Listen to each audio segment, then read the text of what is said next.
किए थे डीपीपी 1, ये डीपीपी 1 दिया था। आज इसको सॉल्व करा के हम आपको डीपीपी नेक्स्ट भी देंगे, जिससे आपका थोड़ा सा माइंड खुले, थोड़ा सा अप्रोच बढ़े आपकी। तो देखिए पहला क्वेश्चन ये था, पहला क्वेश्चन हम उसका बता रहे हैं। आप सभी के पास ग्रुप में ये क्वेश्चंस डले होंगे, आपने डाउनलोड भी किए होंगे। तो देखिए P lambda four plus Q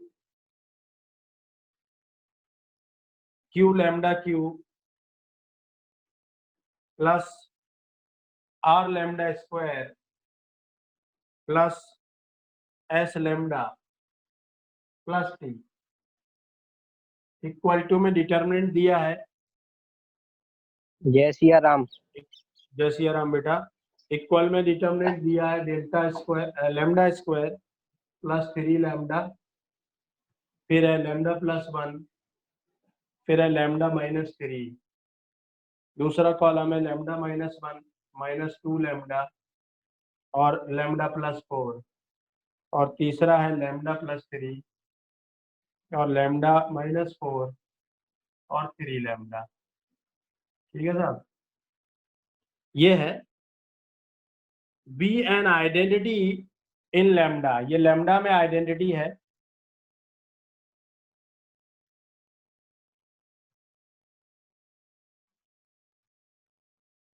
हाँ, लैम्डा में ये आइडेंटिटी है। ये जेडबलई मेंस के लिए अपन कर रहे हैं, ये पहले मेंस में आ चुके हैं, या उसी लेवल के क्वेश्चंस हैं, और एनडीए उस लेवल के क्वेश्चंस हैं जो अपन करने जा रहे हैं। ठीक है, तो इसमें क्या दिया हुआ है, ये पूरा एक पॉलिनोमियल दिया है लैम्डा में। आप देखेंगे लैम्डा में ये टेट्रानोमियल है, पावर 4 का एक पॉलिनोमियल है।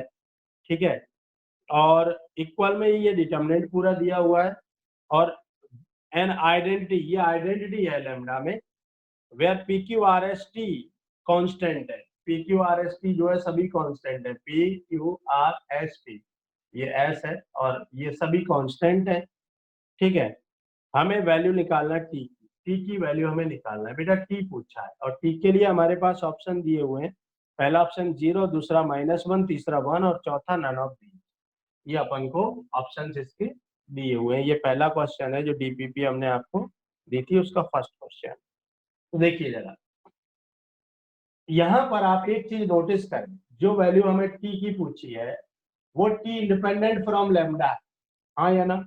आप लोग बताइए, ये इंडिपेंडेंट फ्रॉम लैम्डा है कि नहीं? इसमें लैम्डा तो नहीं है टी के साथ। हाँ सर। Right right.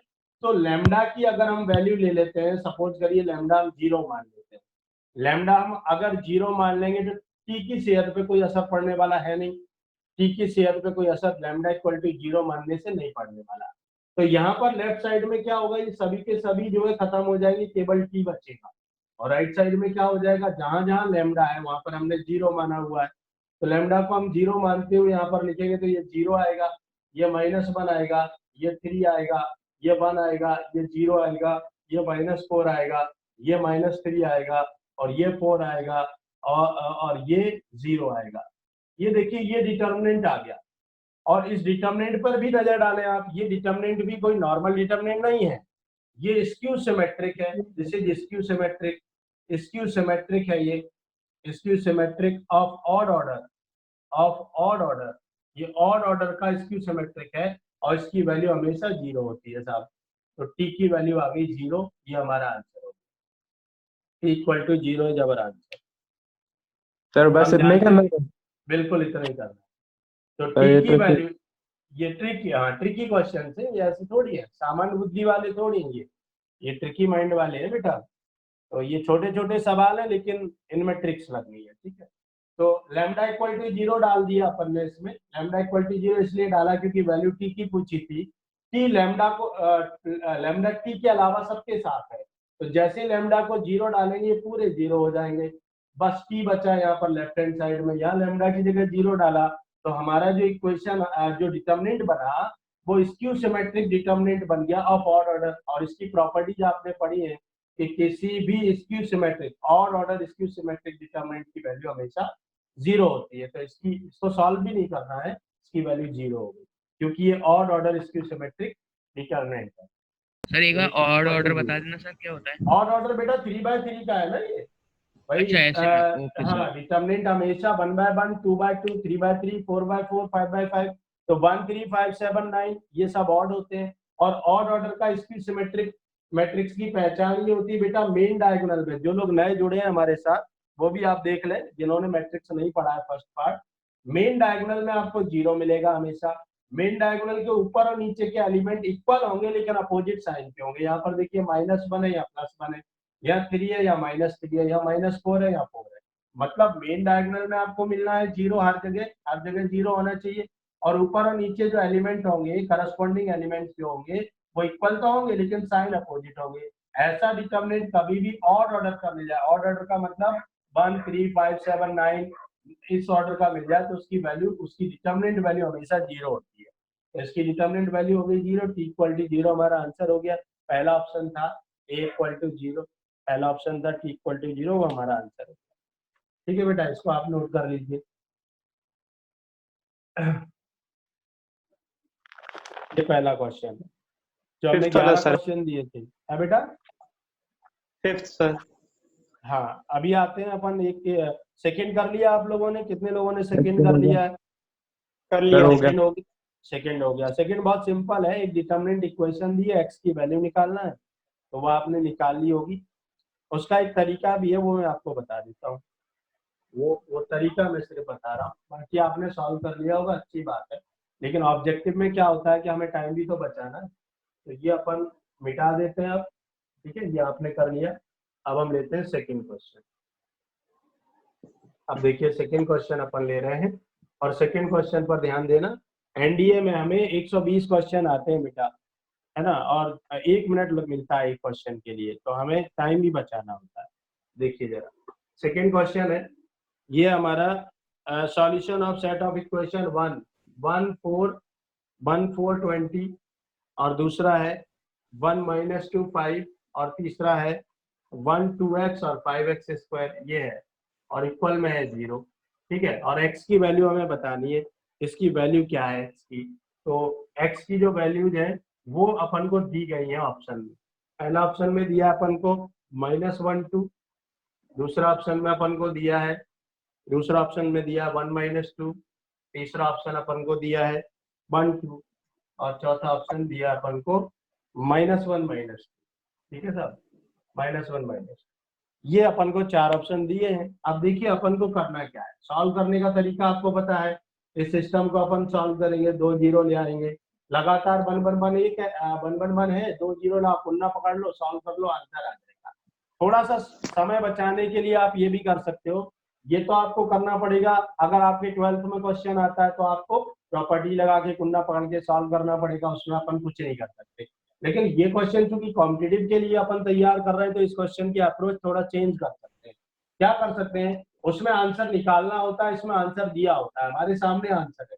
इन्हीं चारों में से कोई एक आंसर है, इन्हीं चारों में से कौन सा आंसर है वो हम यहाँ रख के देख रहे हैं। देखिए अगर हम रखते हैं, ये रखते हैं, मान लीजिए -1, 2 रखते हैं, -1, 2 यहाँ पर रखेंगे तो ये -2 और 5 हो जाएगा। देखो x की जगह -1 रखेंगे, x = -1 पहला आंसर लिखते हैं तो यहाँ पर कितना आ जाएगा, -1 लिखने पर आ जाएगा ये आ जाएगा आपका -2 और ये आ जाएगा -1 का स्क्वायर तो 5। तो 1, -2, 5 यानी कि ये जो है 1, -2, 5 है। सेकेंड रो इक्वल हो रही है -1 लेने पर, यानी कि हमारा पहला आंसर, पहले आंसर का पहला पार्ट सही है, -1 सही है। ठीक है भाई, -1 सही है। अब बात करते हैं सेकेंड की, 2। अगर अपन 2 लेते हैं, यहाँ पर 2 रखते हैं, देखिए x की जगह 2 रखते हैं तो यहाँ 4 हो जाएगा, 2 × 2 4 और यहाँ पर 2 का स्क्वायर 4, 5 4 जा 20। तो 2 ये 4 और 20 हो गया, जो कि पहला है, जो कि पहला है, फर्स्ट है। तो फर्स्ट रो और थर्ड रो इक्वल हो रही है +2 पर, तो -1 और +2 इसका आंसर करेक्ट है। पहले ही ऑप्शन इसका आंसर है, पहला ऑप्शन ये हमने देख लिया, -1 और 2। केवल इसमें x की जगह, एक ही जगह x है, x की जगह हम डाल के देखें, अगर हम -1 डालते हैं तो यहाँ पर और यहाँ पर -1 डालते हैं तो दूसरी और तीसरी रो इक्वल हो रही है। जब हम x की जगह +2 डालते हैं तो यहाँ 4 आएगा और यहाँ पर 20 हो जाएगा, जो कि पहली और तीसरी रो इक्वल हो जाएगी। तो ये -1 और 2 हमारा आंसर है, पहला ऑप्शन। इसको वेरिफिकेशन में आपको पेन भी नहीं चलाना पड़ेगा, बिना पेन के आपका काम हो जाएगा। और क्वेश्चन एनडीए में जो आते हैं या मेंस में जो आते हैं, कुछ क्वेश्चंस आपको बिना पेन के करने होते हैं। हर क्वेश्चन में अगर आप पेन चलाओगे पूरे क्वेश्चन अटेम्प्ट नहीं कर पाओगे। ठीक है, तो ये हो गया आपका सेकेंड क्वेश्चन, जिसमें अपन हिट एंड ट्राई मेथड बोलते हैं इसको। हिट एंड ट्राई का मतलब है ऑप्शंस को लेकर अपन हिट करते हैं क्वेश्चन को और देखते हैं कि कौन सा ऑप्शन अपना परफेक्ट है, ट्रू है। ठीक है, तो ये पहला हो गया। बाकी सॉल्व करने का तरीका आप सबको पता है, आप लोग सॉल्व इजीली कर सकते हो। ठीक है भाई, ये सेकेंड क्वेश्चन हुआ। अब आते हैं अपन थर्ड क्वेश्चन पर। थर्ड क्वेश्चन में लगभग सभी को प्रॉब्लम होगी। थर्ड क्वेश्चन मुझे लगता है कि सबको प्रॉब्लम होने वाली है। ठीक है, तो अब आते हैं अपन थर्ड क्वेश्चन पर। ये सेकेंड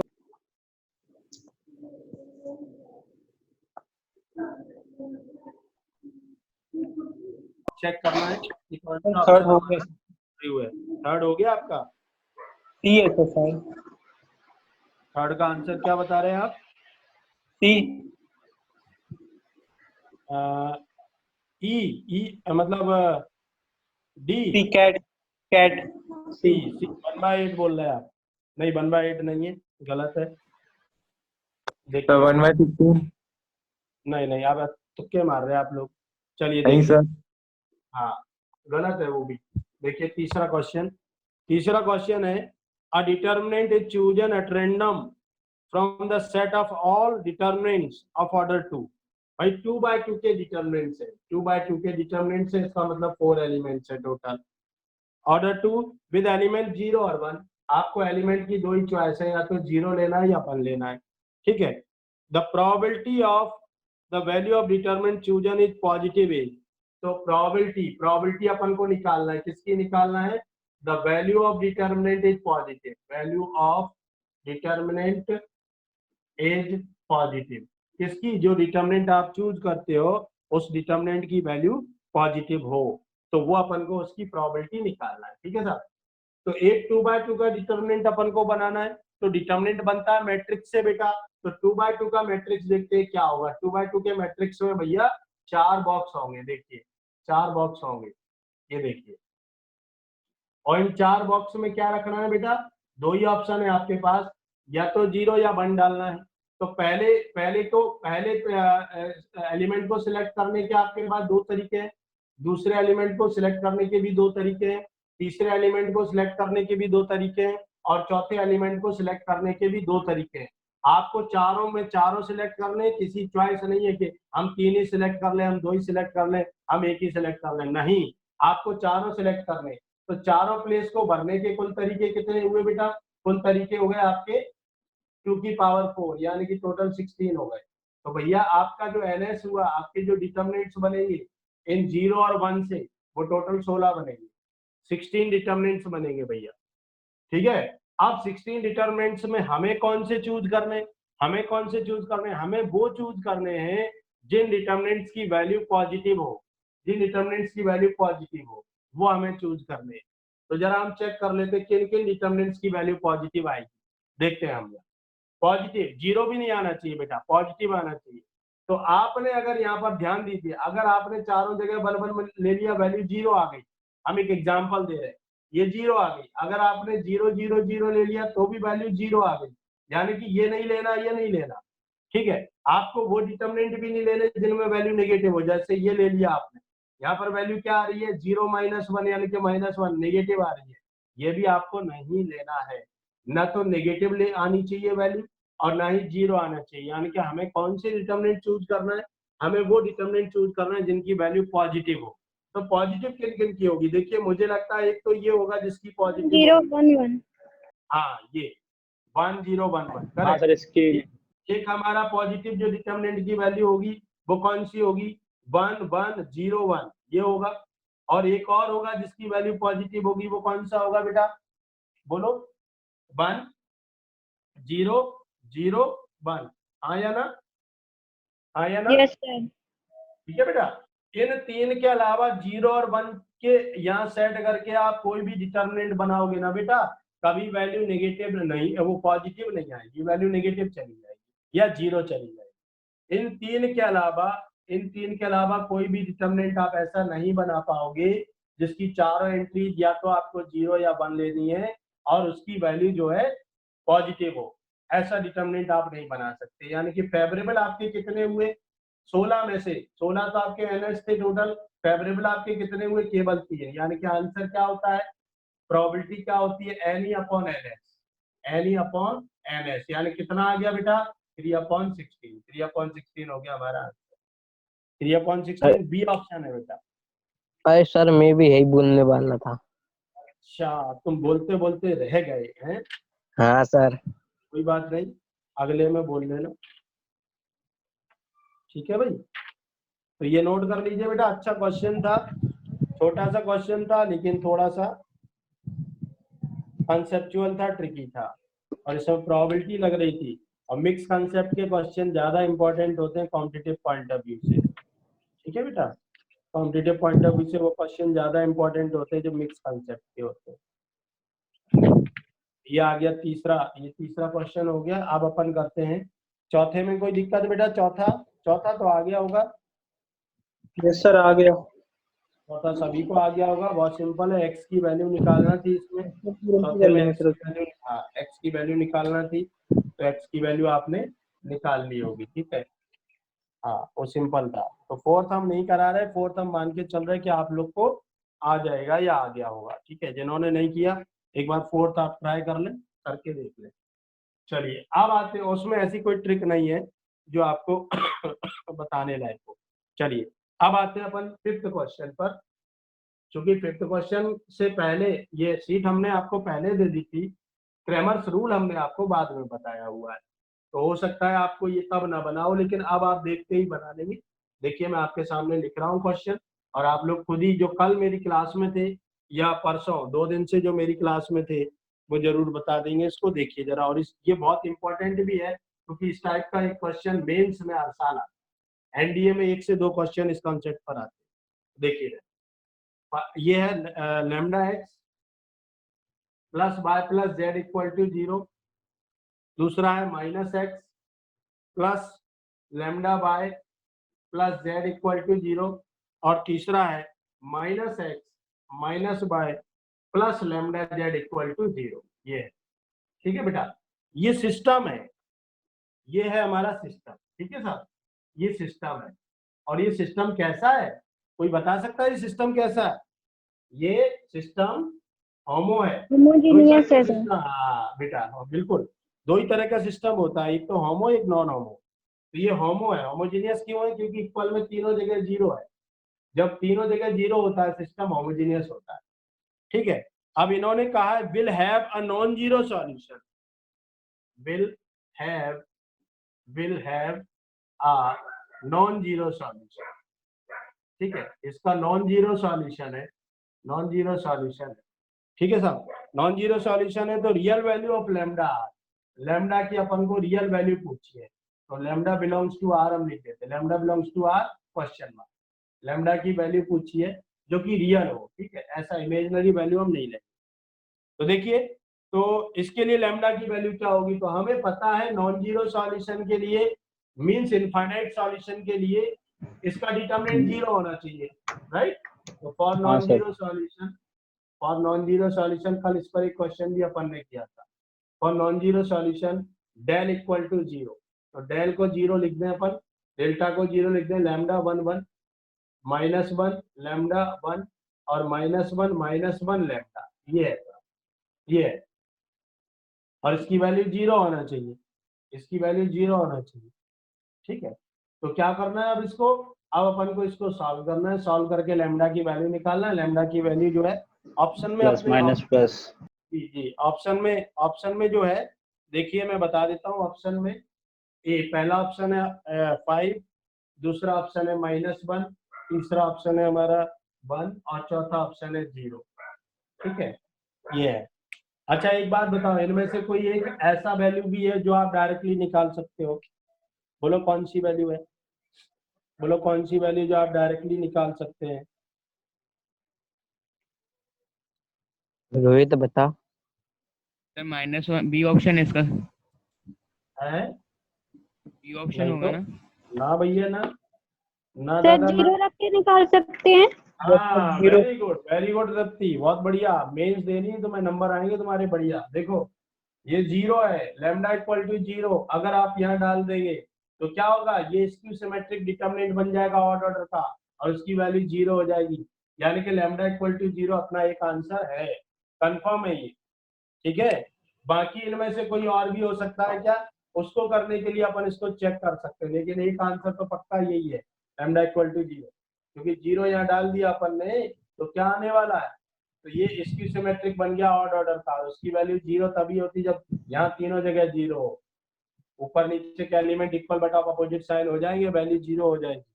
तो करेक्ट है बेटा, लैम्डा इक्वल टू 0, ये आंसर अपना मिल चुका है। लेकिन अब बाकी का मान लीजिए ऐसा तो नहीं है 1 और -1 भी हो जैसे अभी इन्होंने बताया, तो उसके लिए अपन क्या कर सकते हैं, उसके लिए अपन यहाँ पर इसमें कोई ऑपरेशन लगा दे, कोई ऑपरेशन लगा दे जिससे कुछ काम बने, कुछ कॉमन वॉमन आए, ठीक है। तो देखिए कौन सा ऑपरेशन अपन लगा दें जिससे कुछ कॉमन आ जाए, है ना, कुछ कॉमन आ जाए, देखें कोई ऑपरेशन लगा सकते हैं जी, कुछ कॉमन आ रहा है, 0 आ रहा है क्या,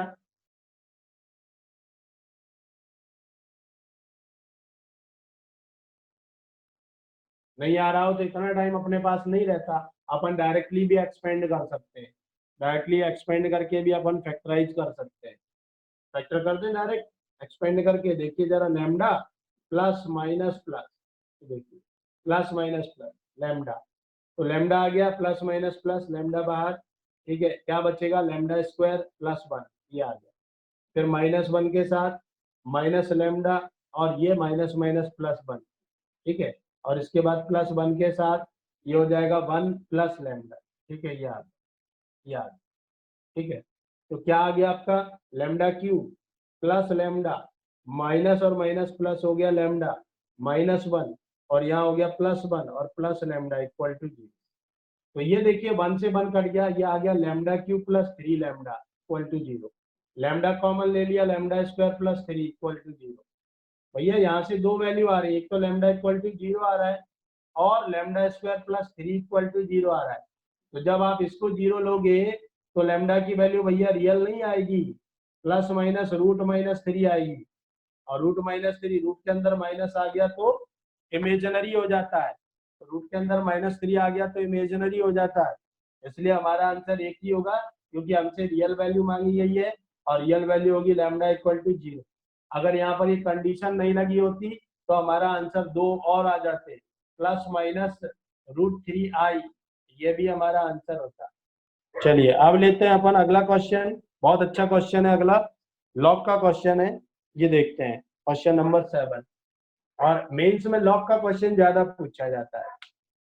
और मैं आपको बता दूं ओमेगा वाला और लॉग वाला क्वेश्चन बाय चांस, वैसे तो आपके पास सफिशिएंट टाइम रहता है, लेकिन बाय चांस अगर आपको कभी मान लीजिए लॉग का क्वेश्चन और ओमेगा का क्वेश्चन आ जाए, ये घर की बात बता रहा हूँ मैं, आप लोग को ट्रिक दे रहा हूँ, वो ये है कि अगर लॉग का या इसका ओमेगा का क्वेश्चन आ जाए 99% क्वेश्चन में 0 आंसर होता है, तो जब अपन को टाइम ना हो और मान लो अपन तुक्का मारना चाहें तो 0 पे मार देना आप लोग, ठीक है।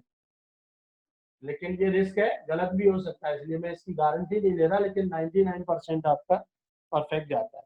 हाँ, फॉर देखिए यहाँ पर लिखा हुआ है फॉर पॉजिटिव इंटीजर्स x/z जो है पॉजिटिव इंटीजर्स है, मैं सिंबल्स में लिख रहा हूँ x/z belongs to i plus का मतलब है पॉजिटिव इंटीजर्स, ठीक है, पॉजिटिव इंटीजर्स में है, तब इसकी न्यूमेरिक वैल्यू क्या होगी डिटरमिनेंट की, वो अपन को बताना है। 1 लॉग बेस में x और y, लॉग बेस में x और y, फिर है लॉग बेस में x और z, और फिर है यहाँ पर लॉग बेस में y और x, लॉग बेस में y और x, फिर है 1, और फिर है लॉग बेस में y और z, ठीक है, और फिर इसके बाद है यहाँ पर है लॉग बेस में z और x है, यहाँ पर है लॉग बेस में z और y है, और लास्ट में है 1।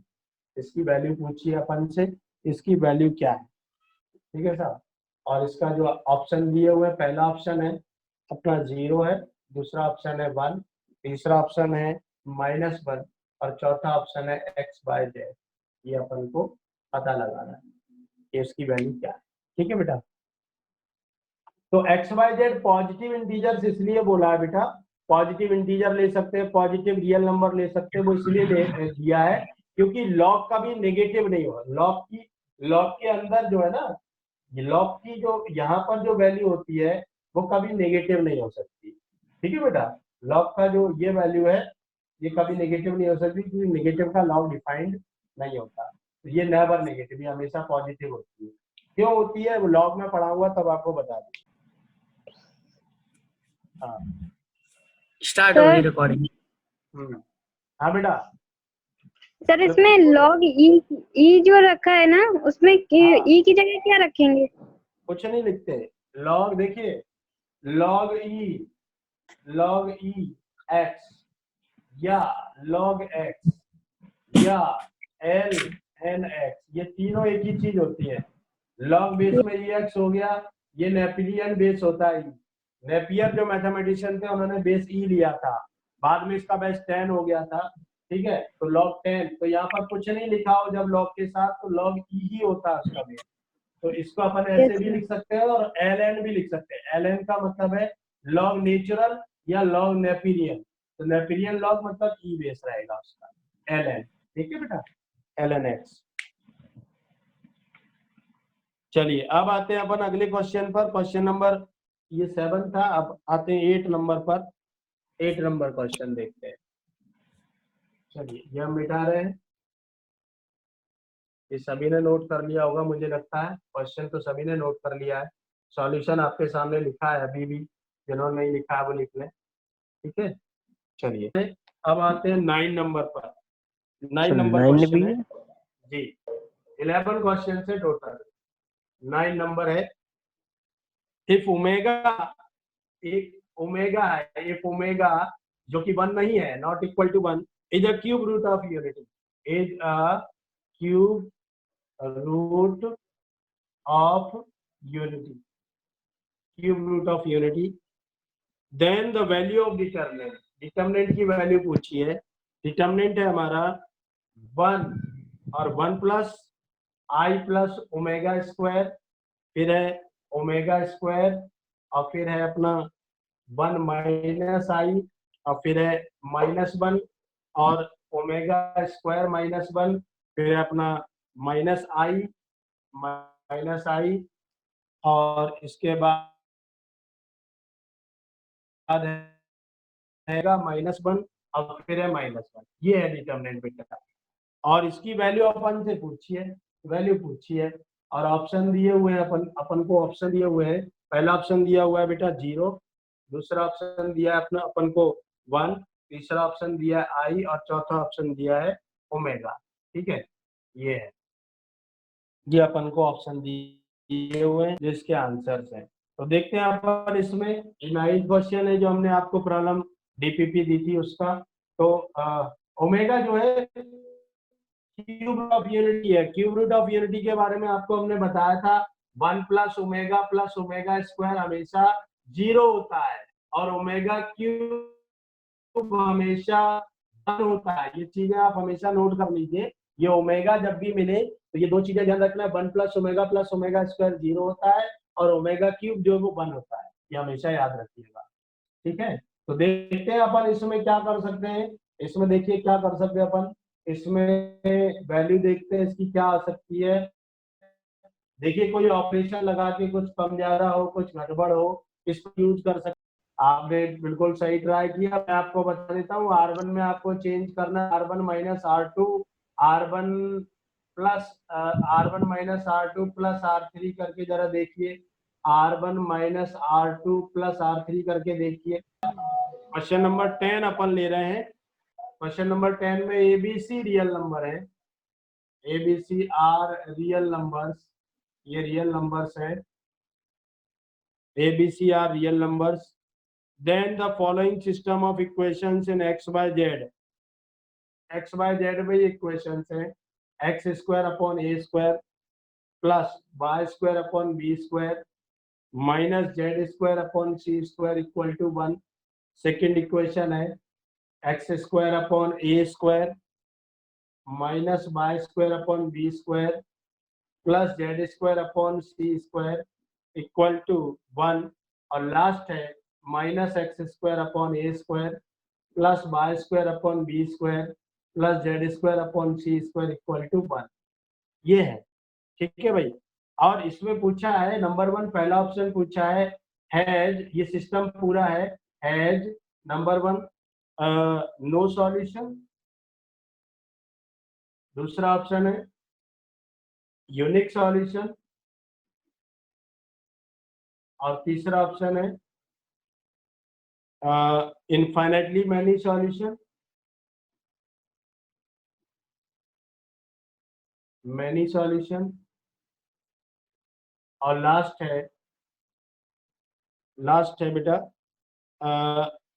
Finitely many solution, finitely many solution. Sir B है यूनिक सॉल्यूशन। ठीक है भाई। हाँ, तो अपन को क्या करना है बेटा, एक चीज आप यहाँ ध्यान दें, इस क्वेश्चन के अंदर आप देखेंगे ये सेम चीज रिपीट हो रही है, एक्स स्क्वायर अपॉन ए square y square upon B square minus z square upon सी स्क्वायर, ये हर जगह रिपीट हो रही है। इसको अपन सपोज कर लेते हैं, let U equal to X square upon A square, B equal to Y square upon B square, W equal to Z square upon C square. Suppose करेंगे तो इक्वेशन बन जाएगी पहली u plus B minus W equal to 1, दूसरी u minus B plus W equal to 1, तीसरा minus u plus B plus W equal to 1। ये पूरा system non homo है बेटा, नॉन होमो सर। और नॉन होमो सर? में, हाँ बेटा, सर इसमें कॉमन भी ले सकते हैं सर? कॉमन नहीं ले सकते। कॉमन कैसे लोगे, क्या कॉमन आ रहा है, कुछ भी कॉमन नहीं है, केवल कॉमन ले लेते हैं। यूबीडब्ल्यू मान सकते हैं। ठीक है बेटा। अब क्या है, नॉन होमोजीनियस सिस्टम है, सबसे पहले इसमें डेल्टा निकालना है। डेल्टा देखते हैं, 1 1 माइनस 1 1 माइनस 1 1 माइनस 1 1 1, इसकी वैल्यू निकाल लेते हैं। अगर इसकी वैल्यू 0 नहीं आएगी तो यूनिक सॉल्यूशन होगा। ठीक है, देखते हैं इसकी वैल्यू क्या आती है। ये 1 आ जाएगा, 1 के साथ हो जाएगा माइनस 1 फिर माइनस 1, ये तो जानते हैं ना आप, लुका छिपी प्लस माइनस प्लस, फिर माइनस 1 के साथ हो जाएगा 1 प्लस 1 और फिर लास्ट में आएगा माइनस 1 और माइनस 1 के साथ आ जाएगा 1 माइनस 1। देखिए कितना आएगा, 1 के साथ माइनस 1 और माइनस 1 के साथ माइनस कौन? है और ये 0। जीरो बेटा तो नहीं आ बोलो। रहा है। 0 नहीं आ रहा, 0 नहीं आ रहा, सर यहाँ से -2 होगा ना सर?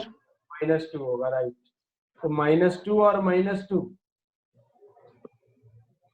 है ना, -4 not equal to 0, unique solution. Delta 0 नहीं आया, डेल्टा 0 नहीं आएगा तो यूनिक सॉल्यूशन आएगा। यूनिक सॉल्यूशन आएगा, डेल्टा 0 मैंने तो नहीं इससे पहले बोल दिया था। डिटर्मिनेंट 0 नहीं है, यूनिक सॉल्यूशन है। अगर यही डिटर्मिनेंट 0 आ जाता तो फिर हम डेल्टा 1 डेल्टा 2 डेल्टा 3 भी निकालना पड़ता और फिर हम उसके बेसिस पर आंसर अपना देते। चलिए अब आते हैं अपन इसके लास्ट क्वेश्चन पर, और लास्ट क्वेश्चन है क्वेश्चन नंबर 11। ये मुझे लगता है सभी ने नोट कर लिया होगा, सिंपल सा क्वेश्चन था।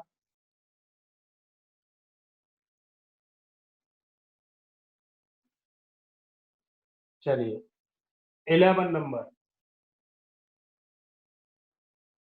यूनिक सॉल्यूशन इसका आंसर था क्योंकि डेल्टा 0 नहीं आया। लास्ट क्वेश्चन है इस डीपीपी का। आज हम एक डीपीपी और शेयर करेंगे आपको, आप उसको ट्राई करिएगा। तो ये डिटर्मिनेंट है और ये एक्स पी प्लस वाई है, उसके बाद है एक्स और वाई, फिर है X Y P plus Z और यहाँ पर है वाई और जेड, और लास्ट है 0 और एक्स पी प्लस वाई और फिर है वाई पी प्लस जेड। ठीक है, और इक्वल में 0 दिया है। इफ क्या करना है अपन को, पहला है इसकी डिटर्मिनेंट की वैल्यू 0 होगी अगर क्या हो, X Y Z in AP, B option है XYZ इन GP,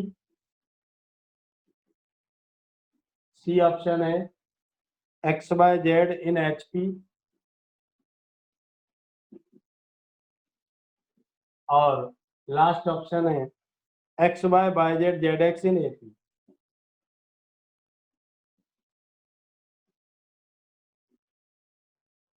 ये चार में से कोई एक ऑप्शन ट्रू होगा जिसको अपन को पहला लग रहा चेक करना है। ठीक है बेटा। सर हाँ, HP का मीन क्या है इधर? HP बताते हैं अभी HP का क्या कंडीशन होगी।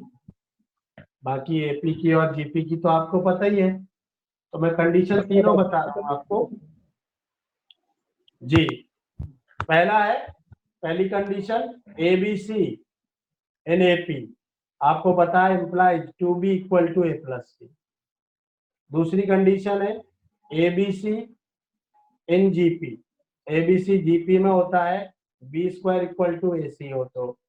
और तीसरा है ABC इन HP, ABC इन HP, ABC HP में होता है अगर B equal to 2AC upon A plus C। ये तीन कंडीशन है, ये हमेशा याद रखिएगा। मैंने तीनों लिख दी है, आप लोग लिख लीजिएगा। ABC AP में होगा 2B equal to A plus C, GP में होगा B square equal to AC, और HP में होगा B equal to 2AC upon A plus. ठीक है, ये कंडीशन होती है। HP AP का रिवर्स होता है, रेसिप्रोकल होता है। अगर तीन टर्म ABC अगर AP में है तो 1 upon A 1 upon B 1 upon C HP में होती है, और उसी को जब अपन ये कंडीशन लगा देते तो ये बन जाती है 2B equal to A plus C में। तो ये कंडीशन तीनों लिख ली है, इनमें से देखते हैं हम कौन सी जो आएगी उसके हिसाब से अपन आंसर दे देंगे। तो चलिए देखिए, इसकी वैल्यू 0 है, डिटरमिनेंट की वैल्यू 0 है। तो सर? क्या, हाँ बोलो। सर इस HP को हम ऐसे लिख सकते हैं 1/2B equals to 1/A plus C। 1/A plus C नहीं, 1/A प्लस 1/C लिख सकते हैं। 2 अच्छा upon B equal to 1 upon A plus 1 upon C, ये लिख सकते हैं। ये अच्छा लिखा जाए। हाँ, ये भी HP की कंडीशन है, उसी का है, उसी से। तो चलिए अब बताइए क्या करना चाहिए इसमें,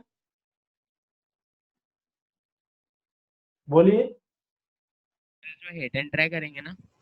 हिट एंड ट्राई करने से आएगा, कंडीशन लगानी पड़ेगी। बेटर ये है कि आप 0 ले आओ, 2 0 कुंडा पकड़ लो, देखते हैं क्या आता है। 2 0 और ये कुंडा पकड़ना आपको सिखाया, वो सबसे बढ़िया है कि आप करो C1 में change, C1 minus PC2 plus C3, minus PC2 plus C3, ये कर लो, है ना भाई। क्या आएगा, 0 मिलेगा, यहाँ भी 0, यहाँ भी 0, लगातार 2 0 मिलेंगे।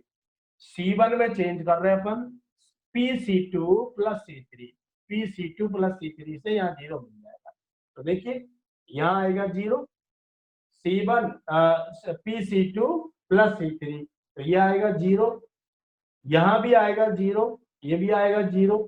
ठीक है, और यहाँ पर कितना आ जाएगा, यहाँ पर आएगा C1 माइनस PC2, तो ये माइनस में आएगा XP square plus P by, और plus C3 plus P by, और प्लस Z, ये आ जाएगा। और बाकी दो से तो हम बोले ही नहीं है, बाकी दोनों से तो हमने बिल्कुल बोला ही नहीं है कुछ भी। ये देखिए सर बी ऑप्शन होगा पक्का। हाँ करेक्ट है बेटा, बी ऑप्शन इक्वल टू 0, ये है। आप कुंडा पकड़ लो, ये खत्म, ये खत्म। तो देखिए कितना आ जाएगा, ये आ जाएगा आपका कॉर्नर में minus XP square plus 2PY plus Z, और डिटर्मिनेंट में बचेगा XYYZ इक्वल टू 0। तो ये हो गया आपका, या तो ये 0 होना चाहिए या ये 0 होना चाहिए, ये 0 या ये 0, तो हम इसको ले लेते हैं। इससे तो कुछ मिल रहा है नहीं कंडीशन, क्योंकि P घुसा है बीच में, तो इससे कुछ नहीं मिल रहा, इसको ले लेते हैं। XZ minus Y square equal to 0, तो Y square equal to XZ हो गया। Y square equal to XZ का मतलब है XYZ in GP, X, GP में Y, होगा। Z in GP, right, B option है। देखिए जरा, ये है if A x1 by 1 B x2/2 C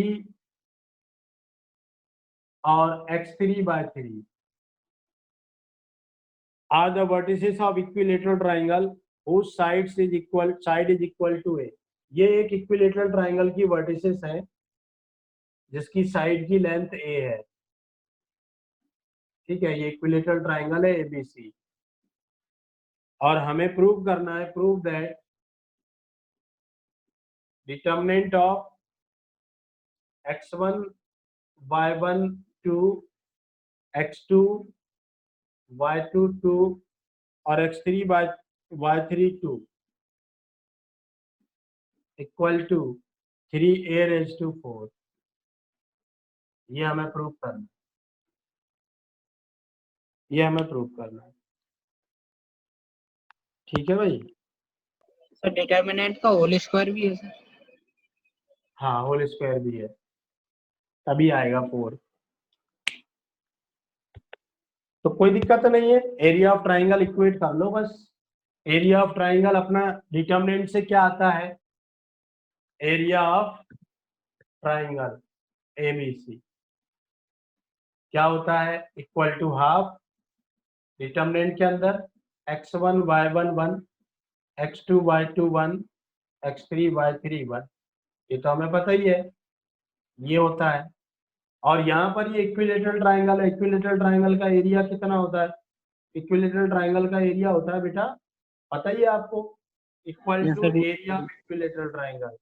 equilateral triangle, क्योंकि ये इक्विलेटरल ट्राइंगल है, क्वेश्चन में बोला है, तो ये आ जाएगा हाफ और डिटर्मिनेंट के अंदर।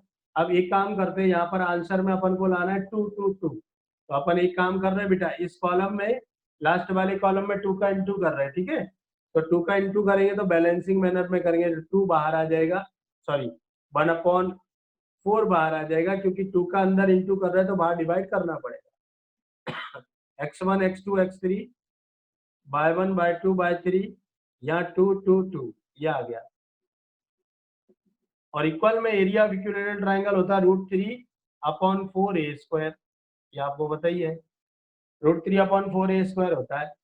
बस ये 4 इधर ले जाओ, ठीक है, तो 4 इधर ले जाएंगे, 4 से 4 कट जाएगा, हटा दो इसको, चलो हटा दिया। अब स्क्वायरिंग कर दो both sides, on squaring. On squaring से क्या होगा, इधर डिटर्मिनेंट का स्क्वायर लग जाएगा, x1 y1 2 x2 y2 2 और x3 y3 और 2, इसका हो गया स्क्वायर। और इधर स्क्वायर करोगे तो √3 का स्क्वायर 3 और ये स्क्वायर का a4, यही तो हमें प्रूव करना है। ये कहानी खत्म।